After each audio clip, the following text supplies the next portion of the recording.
Saints and Seducers by Andosh Marie. Author's Note.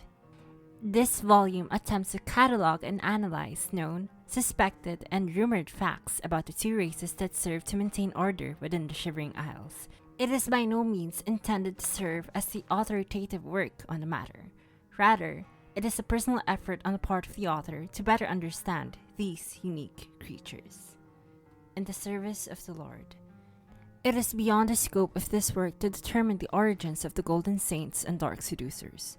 They are Daedra, and such their base existence is a mystery to these mortal born. The commonly held belief that all Daedra are incapable of creation suggests that even Lord Sheogorath himself is not responsible for the genesis of these races. Yet, it is worth noting that the Prince of Madness has motives and powers that none may get. To attempt to do so would only confuse the subject further. It is enough, then, to see that they exist and know that it is so. Beyond this knowledge, however, it is curious that the Saints and Seducers serve Lord Sheogorath unerringly. This allegiance is ultimate and eternal, from all indications, but its source is unknown. Could it be that they themselves were tricked into service by the mad god? Or do they simply ally themselves with the greatest power on the realm? Previous literary works suggest that Daedra choose to serve their masters so they might find protection and safe harbor. Clearly, the Saints and Seducers have this in the Shivering Isles. Indeed, they have fortresses which few not of their race are allowed to enter. They have power in the realm, acting as guardians of those who serve Lord Sheogorath. Constantly, they vie for the favor of our Lord, fighting any who oppose him, and at times even each other. It is reasonable to assume, then, they have made a willing choice to take up their role in the Isles. Character and society. The immediate image called to mind when hearing the name Golden Saint suggests an angelic figure, elegant and benevolent. It is ironic, then, that while the Golden Saints embody this image and form, their behavior is in stark contrast to it. There is no question that they view all in the Isles as inferior, and make no effort to hide this in their interactions. Dark Seducers also exhibit little beyond their appearance to match their names. While they too assert their superiority over all others in the realm, they appear to have a more patient, introspective nature about them. They often appear humble in their dealings with mortals, and are known to be patient with the lesser races. In fact, the terms Golden Saint and Dark Seducers are external constructs.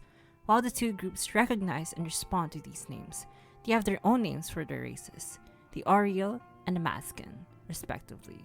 It is possible the Daedra simply have no concern for the names and titles given to them by lesser beings, or perhaps they find amusement in the names. Further research into this subject is necessary but daunting, as the Saints and Seducers do not freely offer personal information about themselves. Other information can be gathered from observation. It is easy to see that the two groups are strongly militaristic in their societal structure. One's own strength and discipline determines one's place in society. Military commanders, for example, are revered by their subordinates. With further observation, a second distinction becomes apparent. Both societies are matriarchal in nature. Females lead the guards within the Ushioth and have the highest positions of power. Males, while not openly denigrated, are clearly subservient to their female superiors. It is unclear where this practice began, but has been wholly integrated into the daily lives of both races. Conflict and conquest. Any resident of the Shivering Isles can confirm that it is unwise to provoke the Golden Saints and Dark Seducers. They thrive on conflict and warfare, and are quick to punish any and all who disobey. Acting in their capacity as guardians of the realm does not satisfy them. However, and so they often engage in combat with one another, despite being garrisoned in areas where they are unlikely to interact. It is possible that this is more than an outlet for aggressive behavior. Repeated engagements between the two races may be an effort to gain favor with Lord Sheogorath. If one can triumph over the other, it would prove superiority and the right to gain sole control over the realm. The battle for Sillarn is of particular interest, as both sides have been locked in combat, with no hope for resolution for time beyond memory.